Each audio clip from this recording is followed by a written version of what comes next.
Last time we started section 3.6 and we learned how to take derivatives of logarithmic functions.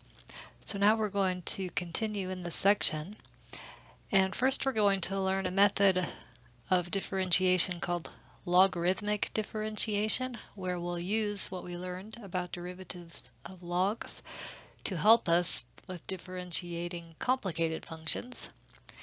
And then finally we'll move on to learning the derivatives of the inverse trig functions. So up here I'm going to present a method called logarithmic differentiation. Now this method applies not to dealing with situations where your function involves logs. This is a method that can be applied if you have a complicated function, right? That function may not have any logs in it at all. So it might be complicated because it involves lots of products, quotients, or powers. So the method involves taking the log of both sides, and the reason for that is we have the properties of logs that let us simplify when you have log of a product, quotient, or power. So the basic method has 3 steps.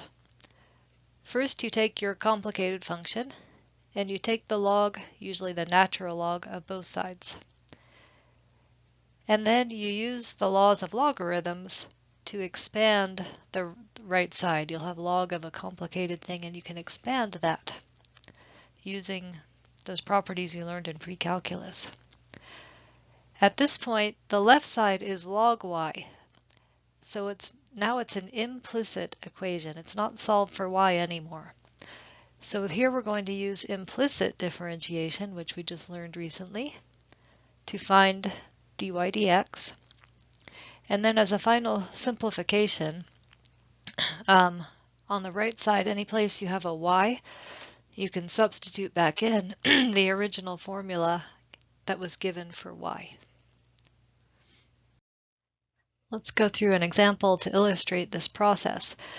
So the function we're asked to differentiate here is very complicated, right? It's a quotient, and the numerator is the product that involves powers and a square root. So, and the denominator is not quite as complicated, but altogether this is a very complicated function. If you use the normal derivative rules here, you could do that, but it would be really messy, right? You have to use the quotient rule first, and then you've also, in the numerator, you have a product. So at some point in the process, you'll have to take the derivative of the numerator and you have to use the product rule. You'll have several instances of the chain rule within it, right? Just very complicated. So we're going to use this new method of logarithmic differentiation to show that we can make the process simpler by doing this. So remember, step 1 is to take log of both sides. So I'm going to write that out explicitly. So when you do that, the left side is just ln of y, right side ln of the entire thing. And I'm going to go ahead and write the square root as a 1/2 power because that's going to make our work easier later on. Everything else here just the same as it was. So that's step 1. Now step 2 is to simplify the right side using properties of logs. We're going to expand this into a sum or difference of simpler logs. So the left side will stay natural log y. So to simplify the right, the big picture is we have log of a quotient. So that property says it's equal to log of the top minus log of the bottom. Okay, so I'm going to write that step in also. So log of the top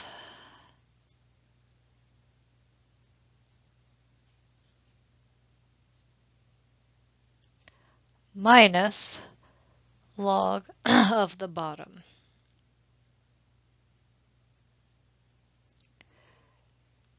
Now, next simplification. In this log here, we have log of a product. So the property there is it's equal to log of the first plus log of the second. So here's log of the first plus log of the second. And then I'll just keep that final term at the end as it is.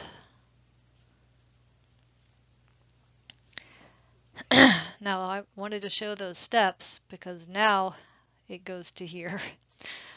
So the next property we use from here is log of something raised to a power, right? The property of log says you can bring that power down in front.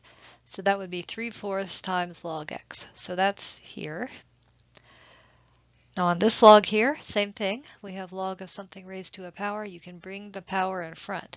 This is not the power rule, right? The power rule would say bring the power down and reduce the power by 1. That's not at all what we're doing here. That's for taking the derivative of a power function. This is just a property of logs. And it just says you move the power, this 3/4, down here. And that's it, right? Move this 1/2 down in front. So here's that second term. And then we can do the same thing with the third term. Bring the 5 down in front. We get this. So that finishes the second, I think it was second step, or maybe that was all part of the first step actually. The second step is implicit differentiation. So take the derivative with respect to x of both sides. So here, when you take the derivative here with respect to x, we've got mixed variables. So first you just do the normal derivative as if it were with respect to y, and that would be 1/y, right? We saw that earlier in the section. The derivative of log of y would be 1/y if it's natural log. And then, because of the mixed variables, we have to use the chain rule and multiply by the derivative of the inside part, which is dy dx. Now, the derivative of this term with respect to x, there's no mixed variables, so just a normal derivative. We carry along the 3/4. Derivative of natural log x is 1/x. So that's this one. Going to this term, taking the derivative with respect to x, there's no mixed variables, so we don't have to think about that issue. But this is not a plain natural log x, it's natural log of some other inside part, so we have to use the chain rule on this one. So we carry along the 1/2, it's here. Now if this were just plain natural log x, it would be 1/x. But here, in place of x, we have something else, so it's going to be 1/, whatever's in the parentheses here. So 1/x squared plus 1, and then multiply by the derivative of the inside part, which is 2x plus 0, or just 2x. So that's where this comes from. So that finishes this derivative. And then the last term, taking the derivative with respect to x, no mixed variables here. But this is similar to the last one because instead of just a plain x, we have some other expression. So carry along the -5. The derivative of natural log of 3x plus 2 would be 1/, what's in the parentheses. So 1/3x plus 2. And then multiply by the derivative of the inside part, which is 3, right? 3 plus 0, which is 3. So there's that 3. So now we've gotten to this point using the method of implicit differentiation. Remember, after you take these derivatives, the next step is to use algebra to solve for dy dx. So we'll work on that on the next slide. Here I've copied where we left off on the last slide. The next step is to solve for dy dx. And notice there's only one dy dx, is right here. So we're only one step away from solving for it. We just need to multiply both sides by y to get rid of this 1/y. So when we do that, the left side is now dy dx. And on the right, here we're multiplied by y, and this is what was there before. Just simplified to look a little nicer, right? This is 3/4x. Here the 2's cancel, and we just get x over x squared plus 1. Here the 5 times 3 is 15. So this is what we had there before, and then we multiplied both sides by y to get this. So that finishes step 2, using implicit differentiation to solve for dy dx. And then we had a step 3 that said replace y with its original formula. So see the y right here. we're replacing it with this. This is what was given. The initial function we were given was y equals this expression. So that's all. That part is very simple. You just have to remember to do it. Right? Okay, and then the nice thing about replacing that y is now we've written the dy dx completely in terms of x. There's no y's on the right side. So this example illustrates the method. We'll do another example next just to get some more practice with this. Here's another example. This one doesn't look quite as complicated, so you might not think that we need to use this logarithmic differentiation method. But what makes this complicated is there's an x in both the base and the exponent. We've seen before where you have it in one or the other, but not in both places. So this is like a combination of an exponential function and a power function. So the rules we've learned aren't going to work on this. So it's not because it's overly complicated in how it's put together, it's just the fact that we have x in both places that makes us need to use this method. So the first thing is I'd prefer to use the letter y instead of f of x. So just replace f of x with y. Keep the right-hand side the same. Now we can start. So the first step is to take natural log of both sides. So we get natural log of y equals natural log of everything on the right. Then we use property of logs to simplify the right side. So we'll keep the left side the same. Now here what we have is log of a power and something raised to a power. So the property to use here is the one where you bring the power down in front. So we bring the 2x in front.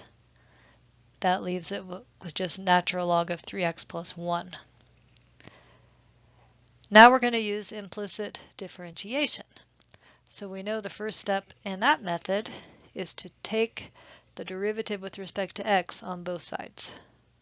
So the left side we have d dx of natural log y. Right side we have d dx of the right side.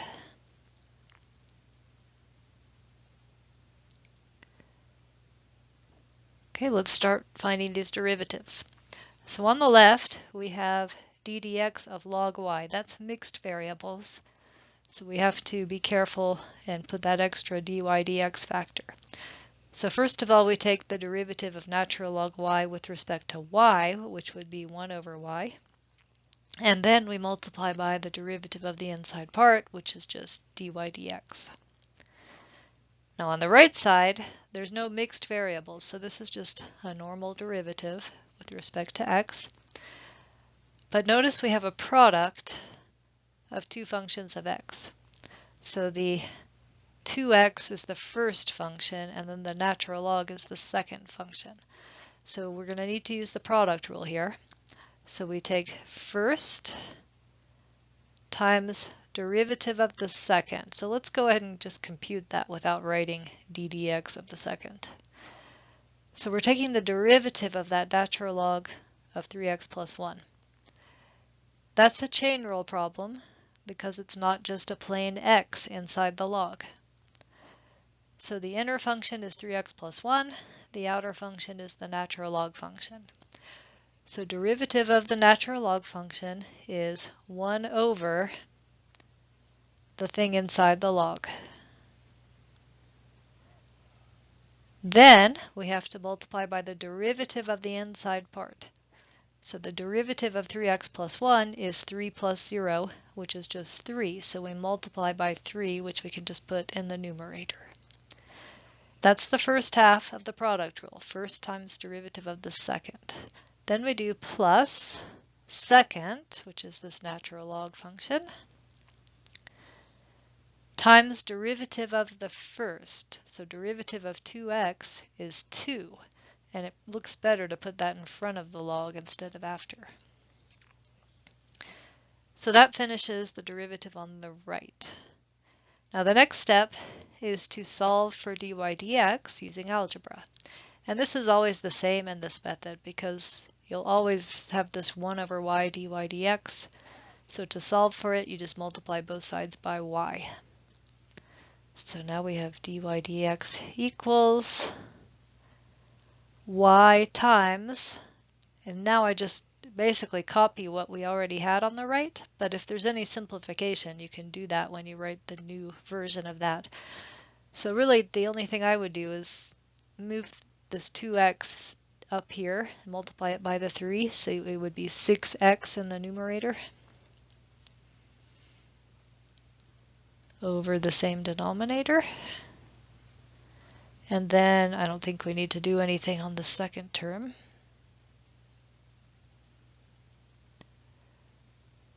And then the very last step of this logarithmic differentiation method is to substitute back for this y, back from the original function that was given. So we'll just replace that y with this expression here, and that'll be it. Okay, so we end up with dy dx equals, so here I'm going to replace the y with 3x plus 1 to the 2x, and then the part in the brackets, I'll just copy it exactly as it is.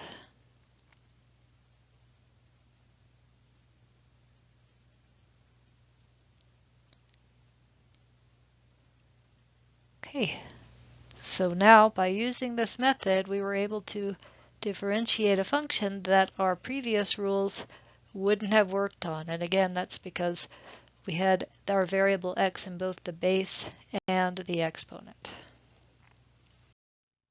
We've seen this method of implicit differentiation has been useful in several instances, and one of those was deriving some new formulas for derivatives of certain functions. And that's what we're going to do here. We're going to use implicit differentiation to derive the formulas for the derivatives of the inverse trig functions. So we're going to start with the inverse sine, or sometimes called arc sine. We want to find its derivative. So we start by letting y equal the inverse sine function. That's the one we're trying, so basically we're trying to find dy dx. That'll give us the derivative of inverse sine. So you've seen these inverse trig functions in pre-calculus, and we know that the meaning of this statement here is that sine of y equals x. Right? One way you can think of it is take sine of both sides. On the left you'd have sine y, on the right you'd have sine of inverse sine of x, and then the sine and inverse sine cancel, leaving you with just x. And there was a rule that went along with this that you spent a while in pre-calculus discussing. This only applies if y is between the two numbers negative pi over 2 and positive pi over 2. That's how the inverse sine function is defined with this restriction. Okay, so remember we're trying to find dy dx. So what we're going to do is take this equation, which is equivalent to the original equation here, and because it's not solved for y, we're using the method of implicit differentiation. So we take the derivative with respect to x of the left side, and that has the mixed variables. So first we take the derivative of sine y with respect to y, and that's cosine y.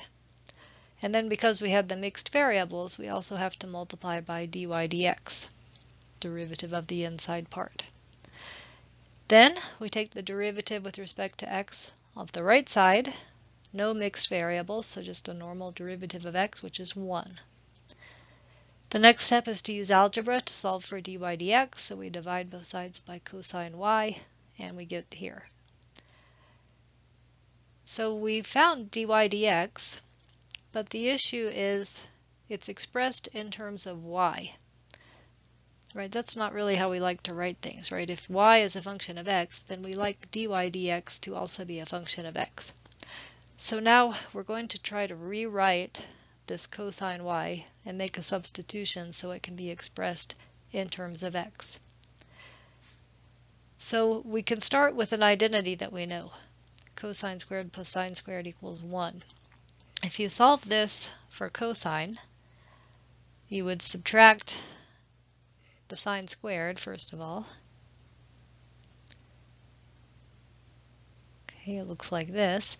And then you would take the square root of both sides, and that would give you cosine y on the left equals plus or minus the square root of the right side, right? Anytime you take the square root of both sides, you have to put plus minus. But we can actually say that it's plus, and how do we know that? So remember we had this restriction, y being between these two numbers. If you view this on the unit circle, right, the angle negative pi halves is pointing straight down, right? It's that angle. Negative means you go clockwise. And the angle positive pi halves is the same angle, but in the positive direction. So negative pi halves to positive pi halves means you're on the right half of the unit circle. And any point on the right half would have a positive x coordinate, and then left could be either positive or negative, depending on where you are. But remember, cosine is defined as the x coordinate. And so on the right half of the unit circle, cosine is always positive. So that means down here where we should have a plus minus in front of this square root, we know it's going to be the plus. Okay, so we didn't put plus minus. If there's nothing there, it means plus. So we get to this point where, I guess that's where we actually are. And then we're going to replace sine y from up here with x. So this is x squared. So now we've rewritten cosine y as the square root of 1 minus x squared. So we're going to plug that in right here. And so that's all shown over here. Notice that this is just copying what we had before. Then we replace cosine y with the expression we just found. And then the final result, which I'll put another box around. Remember dy dx here, since y is inverse sine of x, dy dx just means the derivative of inverse sine of x. So this is the formula that we will use in the future for the derivative of inverse sine of x. And we got there by using the method of implicit differentiation. So you don't need to redo this derivation, right? We do several derivations in the class, and I never really will ask you to do those on a homework or a test, but it's helpful for you to see where some of these formulas come from. You just need to be able to use these formulas. Well, there are 6 trig functions, as you know, and that means there are 6 inverse trig functions. So so far we found the derivative of one of those 6, right? Inverse sine. You can use the same method to derive the formulas for the other 5. We're going to do just one more of them, and then I'll just tell you the results from all the others. So we're going to look at the inverse tangent function. So we let y equal the function we're considering. Again, we want to find dy dx, and that'll tell us the formula for the derivative of inverse tangent of x. So exactly the same steps. First thing is we translate this into its meaning, right? So if you take tangent of both sides, the left side would be tangent y, the right side would be x. So we get this. Now using this formula, we're going to use implicit differentiation. So we take the derivative with respect to x on both sides. So on the left side, that derivative is mixed variables. First, we take the derivative of tangent y with respect to y. That would be secant squared y. And then because of the mixed variables, we need to multiply by dy dx. On the right, we're taking derivative with respect to x of x, which is just 1. Now we solve this for dy dx by dividing both sides by secant squared. That gets us to here. Technically, we have our dy dx, but it's the same issue as before. It's in terms of y. We want to rewrite it so it's completely in terms of x. So first we use the Pythagorean identity that says secant squared is equal to 1 plus tangent squared. So we make that replacement. And then we can replace tangent of y from up here with x. So this denominator is 1 plus x squared. And so this is the formula for the derivative of inverse tangent of x. And so we summarize that right here.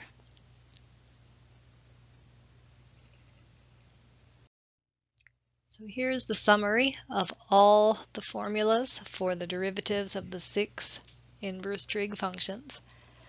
You can see the derivative of inverse sine is the first one listed. We derived that. And then at the bottom of the first column, you see the derivative of inverse tangent of x, which we also derived. As I mentioned, you could derive the other 4 using the same methods, but we're not going to go through all of them.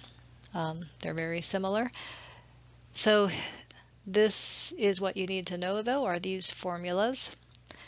And we'll do some practice with using these formulas in the next few examples.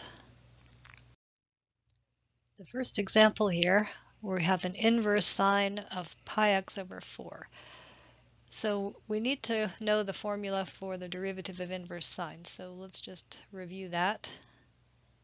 We learned this on the last slide, the derivative with respect to x of inverse sine of x is 1 over the square root of 1 minus x squared. So the function that we're given has something else in place of x. So this is a chain rule problem.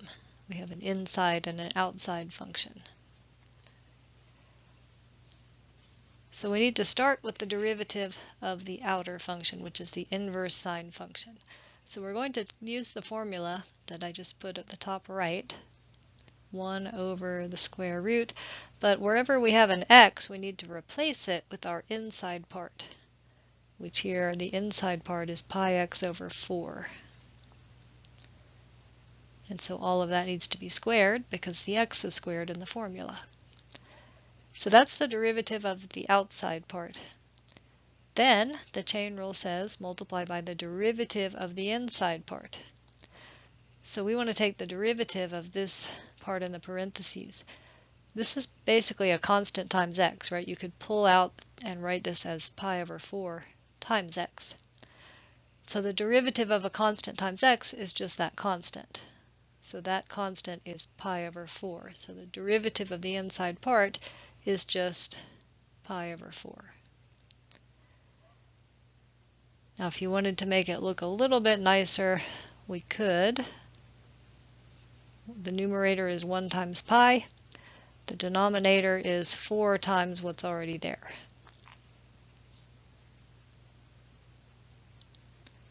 And there are other simplifications you could do, but I don't think it's all that essential at this point that we do any more with this. Okay, so there's f prime. Let's go to the second one.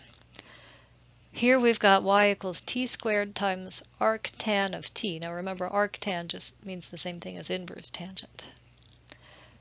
So even though we see that arctan, we might think, oh, we need to immediately use the formula for the derivative of inverse tangent. You have to realize that the bigger picture is we have a product. So we have to start with the product rule.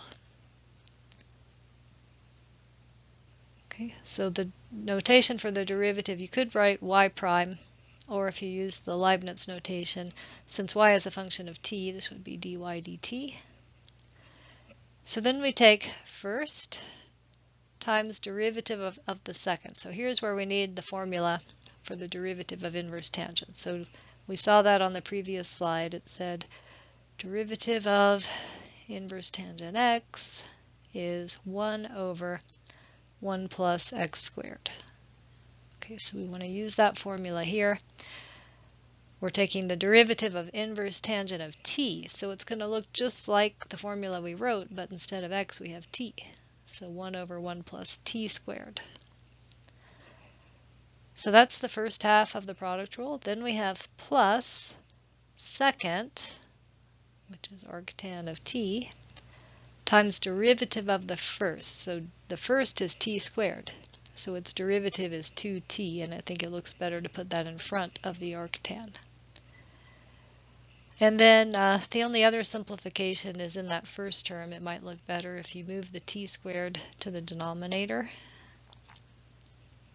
and then we'll just keep everything else the same.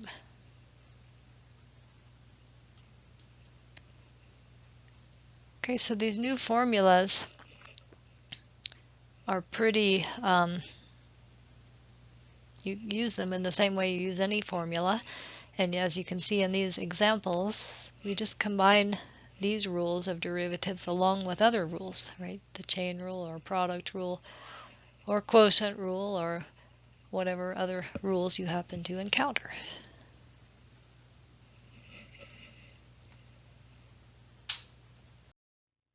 In section 3.9, we're going to look at related rates problems.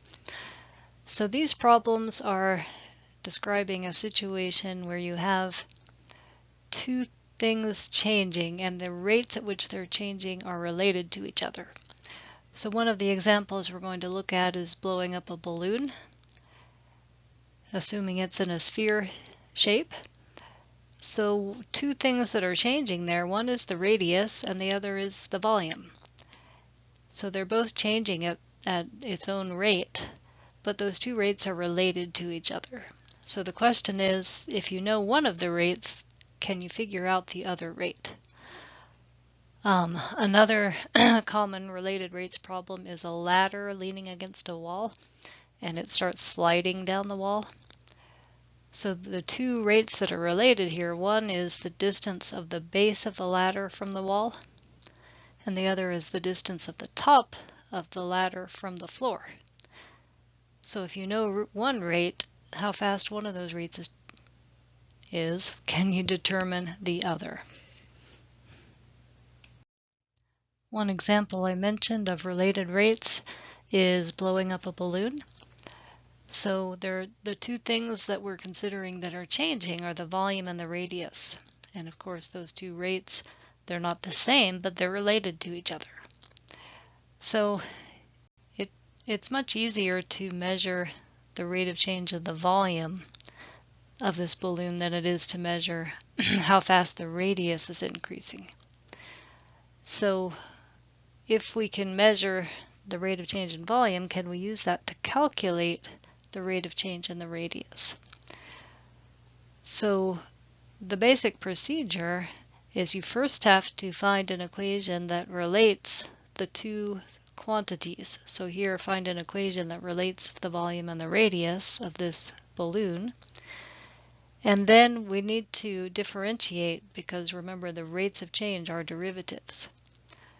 And you'll have to use the chain rule to differentiate both sides with respect to time if it's changing over time. Here's our example. Again, we have the situation of air being pumped into a spherical balloon, and we've measured its volume, rate of change in the volume. It's increasing at a rate of 100 cubic centimeters per second. We want to then determine how fast the radius of the balloon is increasing at a particular instant, right? The radius, so the volume is increasing at a constant rate, always at 100 cubic centimeters per second. But the other rate may not be constant, right? The radius may be changing faster at some times than it is at others. So we're given this information here about at a particular instant when the diameter is 50 centimeters. At that instant, what is the rate of change in the radius of that balloon? Okay, so first you want to recognize this as a related rates problem, and the idea is there are two rates discussed here and they relate to each other, and we know one and we want to find the other. So it's helpful if you can first identify the two rates, which one is the given information and which one is the one you're asked to find. So here the given rate was for volume. Right, the rate of increase of the volume was given to be 100 cubic centimeters per second. And then the other is what we're asked to find, and that is the rate of increase of the radius at the instant when the diameter is 50 centimeters. In order to start working mathematically in this problem, we need to introduce variables that represent the quantities being discussed. So we identified two rates. One was for volume, one was for radius. So you need to identify variables that represent those two things. So we're going to choose V to represent volume and R to represent radius. So as I mentioned earlier, we want to always think of rates of change as being derivatives, right? Because derivatives can be interpreted as a rate of change. So the other thing is, what are these two variables we introduced? Can we think they're often changing over time, right? And that's true in this case, because as this balloon is being blown up, it's changing over time, right? It's getting larger over time. So we can view both V as a function of time and R as a function of time. And notice the rate of change that was given for volume was 100 cubic centimeters per second, right? That's per second tells us that V is a function of time. So the two rates here are both how fast they're changing over time. So dV dt is the rate of change in volume over time, and dr dt would be the rate of change in the radius over time. Earlier, we identified the given rate and the unknown rate. So the given rate was the rate of change in volume over time, which we are now representing by dV dt, that derivative. And it was given to be 100 cubic centimeters per second, so we label that here. The rate that we're asked to find is the rate of change in the radius. So now we're representing that rate of change by this derivative, dr dt, and we were supposed to find that rate at a particular instant in time, and that was when the diameter was 50 centimeters.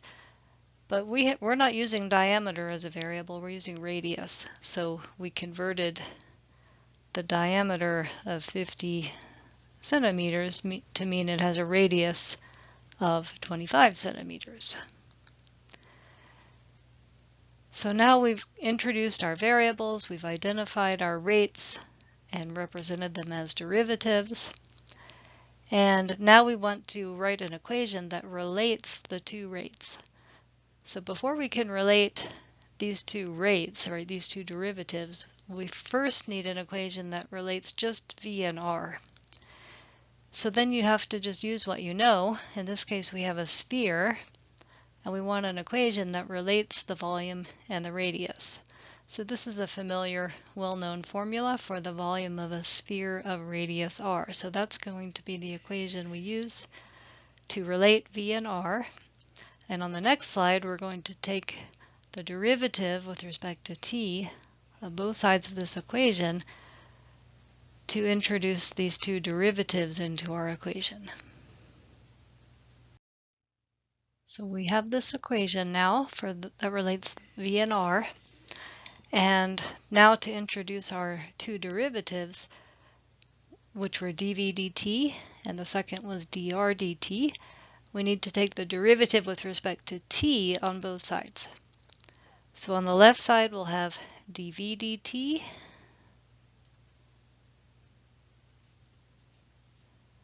and on the right side, we'll have d dt of what is currently on the right side.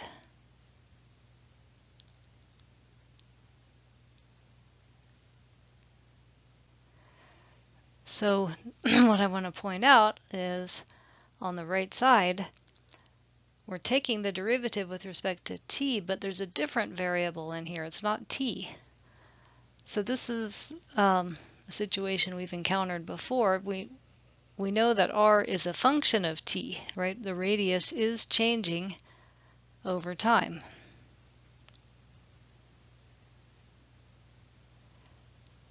So this is a function of t here, but it's a composite function, right? This is a function of r, but then r is a function of t. So we need to use the chain rule on this. Okay, so the left side will just be dv dt, as we wrote here. And then the right side, we first take the derivative with respect to r. So we carry along this constant, bring down the 3, which cancels with this other 3, and reduce the power from 3 down to 2. So that part gives us 4 pi r squared. But then we have to multiply by the derivative of the inside part. Now the inside part is r, right? Because r is a function of t. And the derivative of r with respect to t is just written dr dt.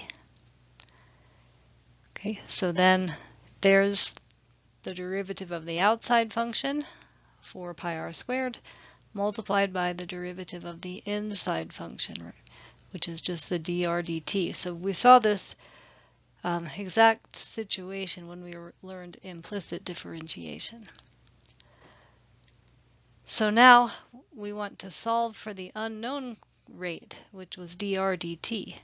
So we want to divide both sides by 4 pi r squared, and that gives us this expression here for dr dt.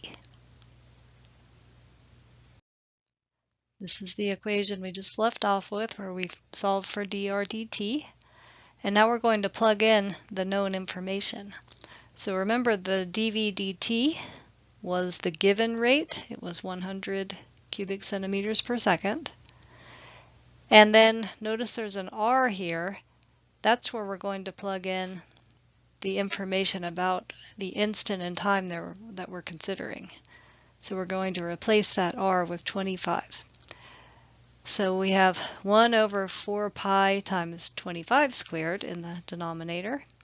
And then this dv dt gets replaced with 100. And then the rest is just simplification. All this simplifies to 1 over 25 pi. And so that is the rate we were asked to find. So we just make a statement here to give our final answer. The radius of the balloon is increasing at the rate of 1 over 25 pi, which if you put it in a calculator, get a decimal and round it off, is 0.0127. Then we put units on this. So what should the units be? Well, look at the expression for the derivative. It's going to be units of radius over units of time. Since volume was in cubic centimeters, that means radius would be in just plain centimeters. And then remember, the rate given for volume was per second, so time here is being measured in seconds. So the derivative of r with respect to t will have units, centimeters per second, so we can put that here. And then finally, we can complete our statement in saying this rate applies when the diameter is 50 centimeters, right? Because this rate, you can see it clearly, it does depend on r, because there's a place to plug in your value of r there. There's another way we can check the units for the final answer, and that is when we plugged in the values for dr dt right here. If we put units on all the numbers, that's a good way to keep track of your units at the end. So we had 1 over 4 pi, then we plugged in for r. So we know the radius at our instant was 25 centimeters, so go ahead and put the units on, and then that's squared. And then out to the right we had dv dt, and if you remember that, the units were cubic centimeters per second. So the units of this expression we just wrote, we've got centimeters cubed in the numerator, and then in the denominator we have a centimeter that's being squared, and we have a second. Now you can cancel out 2 factors of centimeters because they're common in the numerator and denominator, and that leaves centimeter in the numerator. They cancel out in the denominator, but there's still a second in the denominator. And so that gives us the units for dr dt, which is the same thing we got by just looking at the notation dr dt. In this example, we're told we have a ladder that's 10 feet long resting against a vertical wall. The bottom of the ladder slides away from the wall at a rate of 4 feet per second, and we're asked to find how fast the top of the ladder is sliding down the wall when the bottom of the ladder is 6 feet from the wall. So let's make a sketch first. So here we have our wall and our floor, and then the ladder resting here, something like this. And we know the ladder is 10 feet long. The other lengths, right, this distance will be changing, and this vertical distance will be changing as the ladder slides, so we want to give variable names to those. So why don't we just call this horizontal distance x from here to here, and then the vertical distance from the floor up to the top of the ladder, we'll call that y. Okay, so let's, just like last time, let's follow a similar strategy. First was to introduce the variable names. Well, we just did that in our picture. And let's make sure those are the correct two variables that we're discussing their rates. Right, so look at the two rates described here. The rate that the bottom of the ladder is sliding away from the wall. X is the distance from the wall to the bottom of the ladder. So the rate that it's sliding away is how fast x is changing. And then the other rate, the one we're asked to find, is how fast the top of the ladder is sliding down towards the floor. And so y is the distance from the floor to the top of the ladder. So the rate they're talking about is the rate of change in this distance y. So these are the two variables that we want, and we've given names to them now.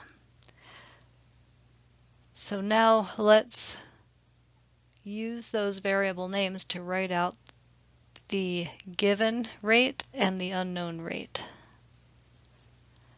Right, so the given rate we see is at 4 feet per second, and that's the rate that the bottom of the ladder slides away from the wall.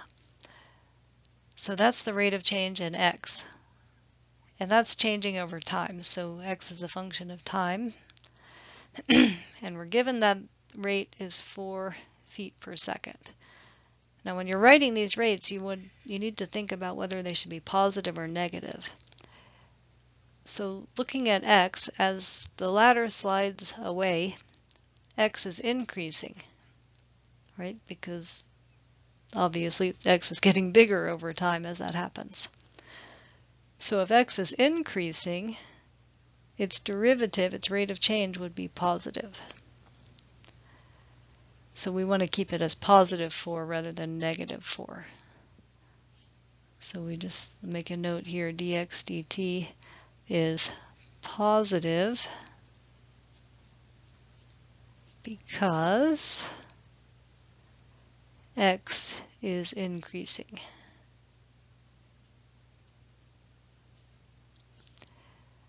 That's the given rate. Now the unknown rate, the one we want to find. If you look at the question, how fast is the top of the ladder sliding down the wall? So how fast is y changing? In other words, the rate of change in y over time. That's what we want to find.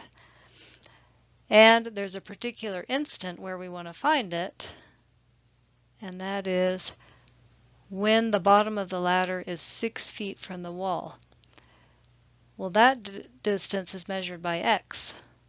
So when x equals 6 is the instant in time we're looking at. And that would, units there would be feet. Okay, so now the next step, we need to find an equation that relates x and y. Or two variables, but not yet in derivative form. So in the balloon problem, we had a sphere, and so we just there was a familiar formula that related the volume to the radius of the sphere. Here, if you just look at that picture, you'll notice we have a right triangle, and the most obvious equation to use there is the Pythagorean theorem.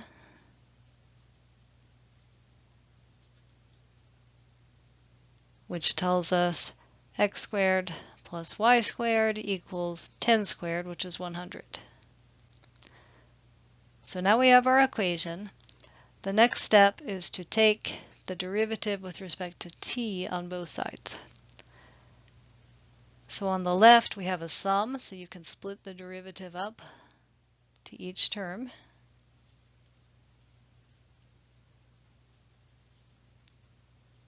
And on the right side, derivative of 100.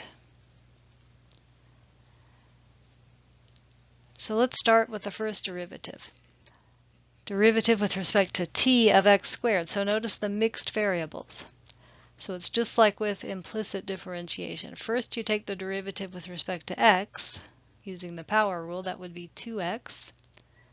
And then you multiply by the derivative of the inside part. So the inside part is the fact that x is a function of t. So you multiply by dx dt. Okay, so the derivative of x squared was 2x, and then we multiplied by dx dt. Plus, now we go to the second term. Very similar situation, we've got mixed variables. So first we take the derivative of y squared with respect to y, which would be 2y. And then we're using the fact that y is a function of t, so we have to multiply by dy dt. Okay, so we had 2y times dy dt. And then on the right, we're taking the derivative of a constant, which would be 0. So the next step, we'll have to go to the next slide, but think about what we're going to do next. This equation relates both of the rates, the given rate, which is this one, and the unknown rate over here. The next step is to solve this for the unknown rate. So we're going to solve this equation using algebra for dy dt. The equation where we left off is up at the top, and our next step, as we just discussed, is to solve for the unknown rate, which is dy dt. So I would start by subtracting that first term from both sides, so that's going to leave the 2y dy dt term on the left, and on the right will now be negative 2x dx dt. Now to get dy dt by itself, we divide both sides by 2y, and that gives us dy dt on the left. And on the right, we have negative 2x over 2y dx dt. And then those 2's cancel, so we finally get dy dt equals negative x over y times dx dt. So now we've solved for dy dt, but now the next step is to substitute in the given information.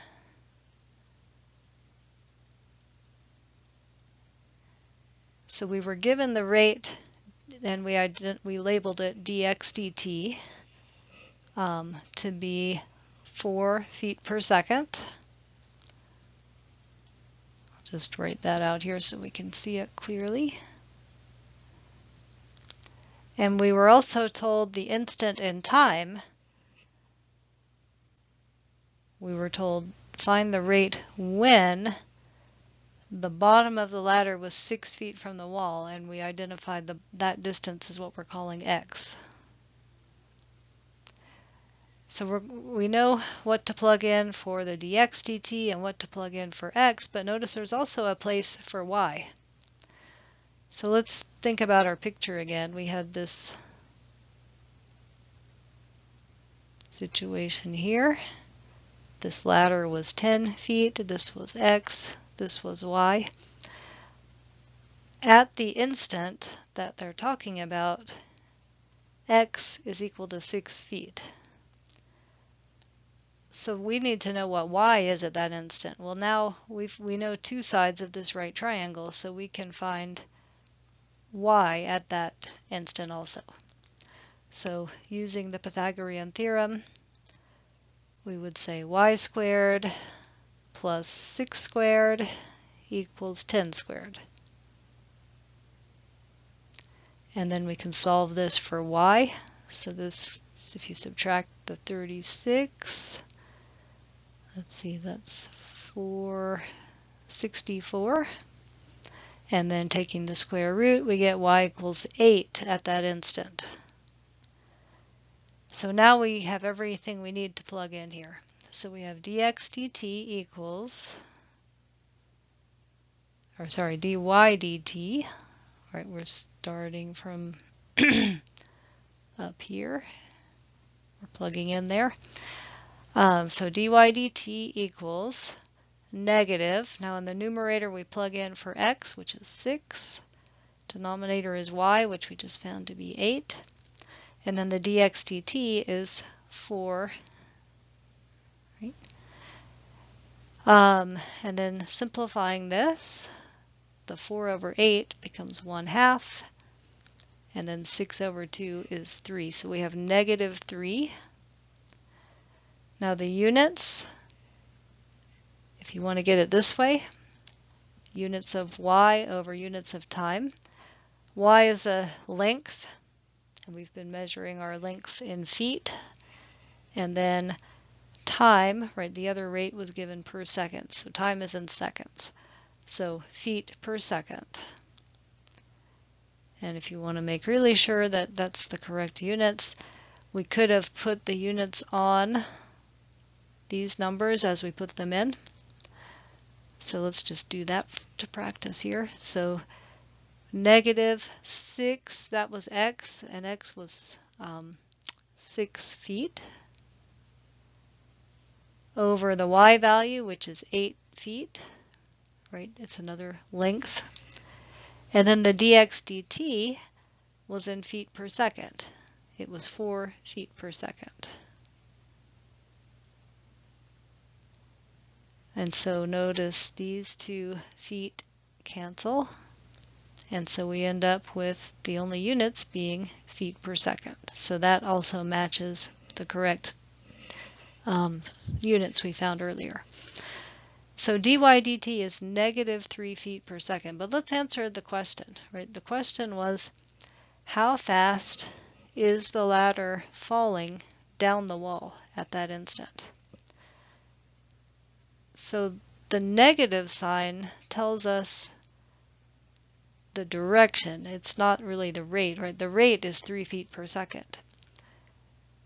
If dy dt being negative tells us that y is decreasing. And if you think about the situation, that's exactly what's happening. As this ladder slides down the wall, y is getting smaller. So the negative sign just means that y is decreasing, but the rate at which it's falling would be 3 feet per second. So we can try to write our final answer in here. So the ladder falls down the wall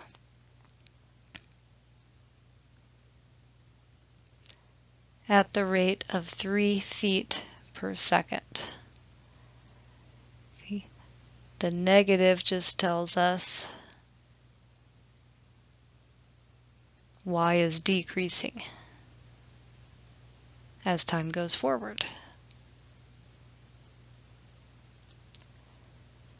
Okay, so we've done 2 examples now of related rates problems, and the strategy is the same for all of these. What usually varies between the different problems is coming up with the equation that relates the 2 variables. Right, so with the volume of the balloon, the spherical balloon, we just used a well-known formula that tells you how to compute volume based on the radius. This example, we drew the picture of this ladder resting against the floor and the wall, and we saw we had a right triangle. That picture, we used geometry to write our equation.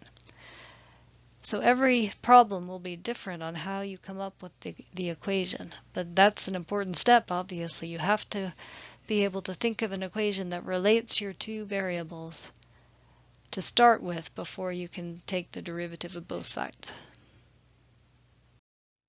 So that'll be a good place to stop for today. So let's summarize what we talked about. We finished section 3.6, so in the previous lecture we had learned the formulas for taking derivatives of logarithmic functions. And today we finished the section, so the next thing we talked about was the method of logarithmic differentiation. So remember, this does not mean taking the derivative of logs. It means taking an equation that probably doesn't have logs in it and using logs to help us find the derivative. Right, so we took the log of both sides of the equation and then used implicit differentiation. And this is mainly useful when the function you're given is very complicated. And one situation where it's definitely useful is if you have a formula where you have your variable in both the base and the exponent. Then we moved on to the next topic in this section, which is derivatives of the inverse trig functions. So we learned 6 formulas because there are 6 of these inverse trig functions. Then we moved on, we skipped a few sections, went to section 3.9 on related rates. And basically we saw what we mean by a related rates problem, a situation where something is changing, and actually 2 things are changing over time, but those 2 rates are related to each other. If you can measure one of the rates, can you use that measurement to help calculate the other rate